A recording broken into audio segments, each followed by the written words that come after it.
पृथ्वी को दो लोगों का भार लगता है। पृथ्वी को भारीपन कब लगता है अपने ऊपर? दो प्रकार के लोगों का। सबसे पहला, देवभूति माता बोली, विशेष रूप से आपका काल रूप किनको दंड देता है? मतलब ऐसे कौन कौन से दोष हैं जिन दोषों को देख करके आपका काल रूप दंड देता है? तो कपिल देवभूति संवाद के इस अध्याय का जब पाठ किया तो यहां पर 6 बार एक ही नाम लिया, काल भगवान ने। बहुत ध्यान से सुनिएगा बंधुओं। भगवान कहते हैं मेरे काल स्वरूप को सबसे ज्यादा चिढ़ यदि किसी से है तो वो इस व्यक्ति से है। मतलब काल रूपी परमात्मा सबसे ज्यादा दंड किसको देते हैं? तब एक शब्द बार बार 6 बार आया इस 30वें अध्याय में कपिल देवभूति संवाद में, और वो मैं एक बार वो शब्द पढ़ के सुनाऊं कहां कहां है। ग्रहेषु कूट धर्मेषु, मतलब हम दो, हमारे दो, मैं और मेरा, इस भाव में जो रहता है इससे सबसे ज्यादा चिढ़ लगती है काल भगवान को। एक बार आया, दूसरी बार फिर क्या आया? एवं कुटुंब भरणो, जो केवल अपने कुटुंब को भरने में लगा रहता है। मैं, मेरा, मेरे बच्चे, मेरा परिवार, मेरे बालक, मेरे मेरे मेरे मेरे मेरे उनको ही भरने में लगा रहता है। फिर आया कुटुंब भरणा कल्पो, जो केवल और केवल अपने घर को भरने में लगा रहता है। 3 हो गए। फिर उसके बाद फिर भगवान कहां कहते हैं, मैंने पूरा चिन्हित किया उसको, एवं कुटुंब विभ्राण, फिर से जो कुटुंब भरना चाहता है। भुंक्ते कुटुंब पोषस्य, हर 3-4 श्लोक के बाद भगवान कपिल कहते हैं मैया, जो केवल और केवल कुटुंब भरने में लगा रहता है, केवल अपनी और अपनों की परवाह में रहता है, केवल उसी के लिए ही अपना संपूर्ण जीवन निकाल देता है। दंड पानी मेरे उस रूप का सबसे पहला आहार वही व्यक्ति है जिसने संसार में आकर के समाज के लिए और किसी की सहायता के लिए और परोपकार के लिए कुछ नहीं किया, केवल अपने और अपनों के लिए करके चला जाता है। दंड पानी भगवान सबसे पहले उसकी डिमांड लेते हैं। सबसे ज्यादा अप्रिय श्री दंड पानी भगवान को यदि कोई है तो ऐसा व्यक्ति जो केवल और केवल अपने बारे में विचार करता है और किसी के बारे में कोई भाव नहीं रखता है। येषां न विद्या न तपो न दानम ज्ञानम न शीलम न गुणो न धर्मः ते मर्त्यलोके भुवि भारभूताः मनुष्य रूपेण मृगश्चरन्ति। जो व्यक्ति संसार में ना तो उसने विद्या अच्छे से सीखी, चलो विद्या नहीं सीखी तो कम से कम उसने जप नियम तप किए होंगे जीवन में, नहीं वो भी नहीं किया।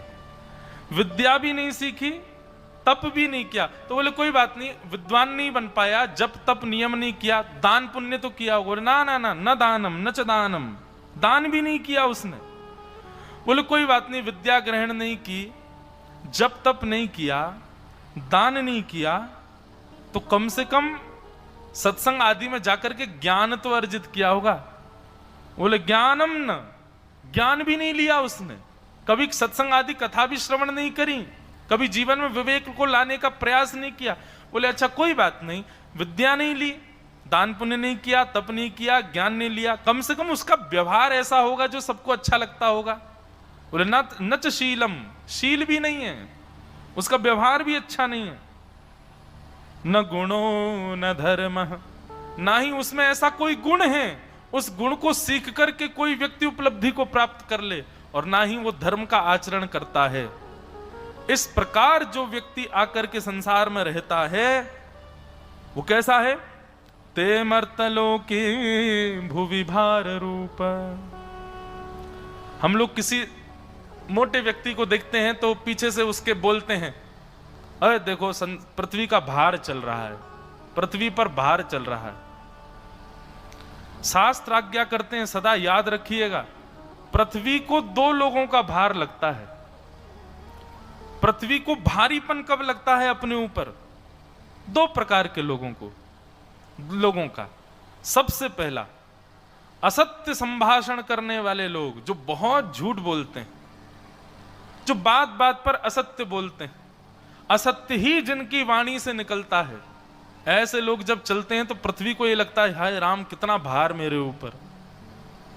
और दूसरे, जो परोपकारी नहीं होते, जो कभी किसी के सहायक नहीं रहते, केवल अपने लिए विचार करते हैं, अपनों का विचार करते हैं और इसी में ही संपूर्ण जीवन निकाल देते हैं, ऐसे दो प्रकार के लोगों का पृथ्वी को बहुत भार लगता है।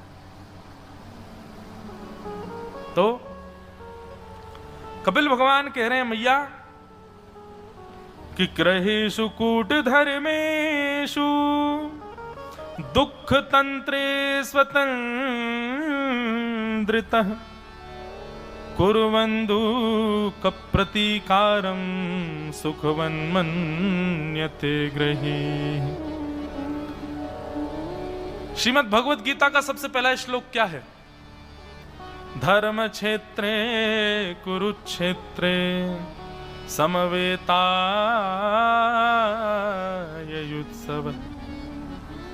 मामका पांडवश्चैव। मामकाः, ये जो शब्द है, माम का मतलब, अरे संजय, धृतराष्ट्र कह रहे हैं, ये महाभारत युद्ध जो चल रहा है जरा उसके बारे में बताना। मेरे बच्चे और पांडु के बच्चे क्या कर रहे हैं? जबकि सब कौरव कहते हैं, लेकिन नहीं, धृतराष्ट्र कह रहा माम काश्चैव, मेरे बच्चे, ये मेरापन। कपिल भगवान कहते हैं, मैया सबसे ज्यादा दंडपाणी भगवान को यदि किसी की रिमांड लेनी होती है तो वो उसी की, जिसने पूरा जीवन केवल और केवल अपने लिए और अपनों के लिए व्यतीत कर दिया। कभी परोपकार नहीं किया, कभी समाज के लिए, संसार के लिए, धर्म के लिए कभी किसी ने अपने किसी योग्य बल को न समर्पित किया हो। ऐसा व्यक्ति काल भगवान का सबसे पहला शिकार है। इसलिए भैया, वृक्षः कबहु न फल भके नदी न संचय नीर, परमार्थ के कारण साधु धरा शरीर। वृक्ष अपने फल स्वयं कभी नहीं खाता। हम जब कथा करके अपने कक्ष की ओर जाते हैं तो वहां आम का इतना सुंदर पेड़ लगा है, इतना सुंदर उसमें आम फलित हो रहे हैं, पर देखो तो उस आम को सजाया, सवारा, रस भरा किया, सब कुछ किया वृक्ष ने, पर वृक्ष स्वयं कभी अपने रस के आम को लेता नहीं, दूसरों को दे देता है। वृक्षः कबहु न फल भके। और इसी प्रकार श्री गोदावरी जी को देखो, नदी न संचय नीर। नदी अपने शुद्ध जल को कभी अपने पास रख लेती हो, अरे तुमको नहीं दूंगी मैं, ये मेरा जल है, स्वच्छ जल है, मेरा अधिकार है ना, सबको देती है। नदी न संचय नीर। इस प्रकार के स्वभाव वाले जो लोग होते हैं, ऐसे लोगों को ही साधु कहा जाता है। साधु का मतलब बंधुओं, साधु का मतलब कोई संत नहीं होता, साधु का मतलब कोई फकीर नहीं होता, साधु का मतलब कोई महात्मा नहीं होता। ये साधुत्व स्वभाव को कहते हैं। जो परमार्थ स्वभाव में है उसको साधु कहते हैं। और परमार्थी स्वभाव वाला व्यक्ति यदि सामान्यतया संसार में निवास करता है तो वह भी साधु है। भगवान कपिल कहते हैं, जिसके चित्त में साधुत्व नहीं है, केवल और केवल उदर भरिणो जीवाह, अपने उदर भरने में और अपने बच्चों के उदर भरने में और अपनी पत्नी को प्रसन्न करने में ही पूरा जीवन निकाल देता है, औरों के लिए कुछ नहीं करता। जरूरी नहीं है धन से करो, बुद्धि से करो, जरूरी नहीं है बुद्धि धन से करो, अपने हाथ पैर हैं कर्म से करो, मन बुद्धि कर्म से नहीं कर सकते तो वचन से करो, कहीं से तो परोपकारी बनो। दंड पाणी भगवान से यदि बचना है तो परोपकार जीवन में लेकर के आओ, और यदि परोपकार जीवन में नहीं है तो फिर तैयार रहो, दंड पाणी भगवान अपना डंडा लेकर के खड़े मिलेंगे। अच्छा, अब यहां पर वर्णन किया कि मैं दंड देता कैसे हूं। कईयों को सुनकर के भय लग सकता है, पर कईयों को आनंद भी आ सकता है। दंड पाणी भगवान कहते हैं जो मेरे दंड का अधिकारी बनता है, सबसे पहले उसकी स्थिति सुनो, उसकी स्थिति क्या होती है। 7 लक्षण उसमें अपने आप प्रकट हो जाएंगे। कौन कौन से?